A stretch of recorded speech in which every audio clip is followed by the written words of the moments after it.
अंतरिक्ष में जाना और वहां से सुरक्षित वापस आना क्यों इतना खास है? ये सवाल हर बार किसी बड़े स्पेस मिशन के आसपास लोगों के मन में आता है। यह सवाल वाजिब है क्योंकि अक्सर ऐसा देखा गया है कि स्पेस मिशन पर बड़े एक्सीडेंट्स हुए और नतीजे भी भयावह रहे। लेकिन आज हम एक ऐसे एस्ट्रोनॉट के बारे में बात करने वाले हैं जो अंतरिक्ष में जान गंवाने वाले पहले व्यक्ति थे। इनका नाम है व्लादिमीर कोमारोव। सोयूज 1 लॉन्च के असफल होने की खबर सुनकर पूरा सोवियत संघ कोमारोव की मृत्यु से स्तब्ध रह गया था।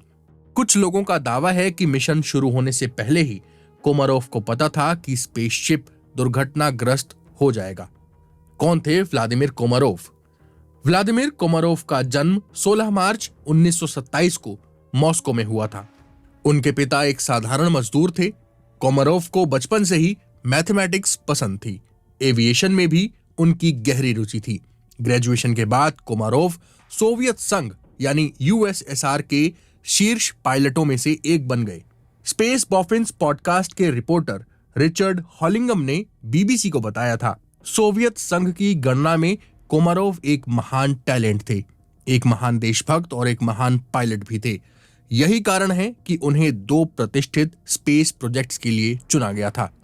अमेरिका और सोवियत संघ की स्पेस रेस।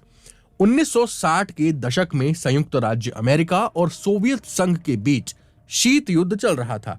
एविएशन टेक्नोलॉजीज को डेवलप करने से स्पेस रेस को बढ़ावा मिला। इसीलिए अमेरिका और सोवियत संघ दोनों ही चांद पर इंसान को भेजने के लिए इस रेस में शामिल थे।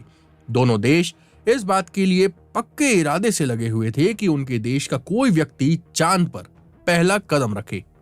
सोवियत संघ सबसे पहले स्पेस एक्सप्लोरेशन के कुछ पहलुओं में आगे बढ़ा। सोवियत संघ पृथ्वी की कक्षा में सैटेलाइट भेजने वाला पहला देश था। इस सैटेलाइट का नाम था स्पुतनिक। इतना ही नहीं, सोवियत संघ ने लाइका नाम के एक कुत्ते को भी स्पेस में भेजा था। तब तक अमेरिकी अंतरिक्ष दौड़ में पिछड़ चुके थे। अब ये जानिए कि कोमारोव की मौत कैसे हुई थी। सोवियत संघ ने सोयूज अंतरिक्ष कार्यक्रम बनाया। वो कोमारोव को सोयूज 1 के माध्यम से पृथ्वी की कक्षा में भेजना चाहते थे। प्लान ये था कि बाद में एक दूसरे रॉकेट में 2 और लोगों को भेजा जाएगा। प्लान के मुताबिक सब अलग अलग जाते और पृथ्वी की कक्षा में मिलते। परियोजना का लक्ष्य कोमारोव को दूसरे अंतरिक्ष यान में प्रवेश करवाना था। इसीलिए मिशन को इस तरीके से डिजाइन किया गया था कि वो तीनों एक दूसरे स्पेसशिप से पृथ्वी पर लौटेंगे। हालांकि जैसे जैसे लॉन्च की तारीख नजदीक आती गई, सोयूज 1 में दोष पाए गए। नतीजा ये हुआ कि साल 1967 में शुरू हुआ ये प्रोजेक्ट विवाद में बदल गया। स्पेसशिप को लॉन्च करने के लिए अनुमति नहीं मिली। हालांकि 1967 में सोवियत क्रांति की 50वीं वर्षगांठ थी, इसीलिए उस साल सोयूज स्पेसशिप को अंतरिक्ष में भेजने का दबाव बढ़ गया। उस वक्त अमेरिका में भी अपोलो मिशन के साथ कुछ ऐसी ही स्थिति थी। कई चिंताओं के बीच सोयूज 1 को 23 अप्रैल 1967 को अंतरिक्ष में भेजा गया। जब सोयूज 1 को अंतरिक्ष में लॉन्च किया गया तो कोमारोव जो उस पर सवार थे, उन्हें भी पता था कि इसमें क्वालिटी से जुड़ी हुई कुछ समस्याएं हैं। पृथ्वी की कक्षा में प्रवेश करने के बाद स्पेसशिप के इंजन में एक एक कर खराबी आने लगी। रिचर्ड ने कहा, विशेष रूप से अंतरिक्षयान को बिजली आपूर्ति करने वाली सौर पैनल प्रणाली काम नहीं कर रही थी। सोयूज 2 का प्रक्षेपण बाद में रद्द कर दिया गया। कोमारोव को पृथ्वी की कक्षा में लौटने का आदेश दिया गया।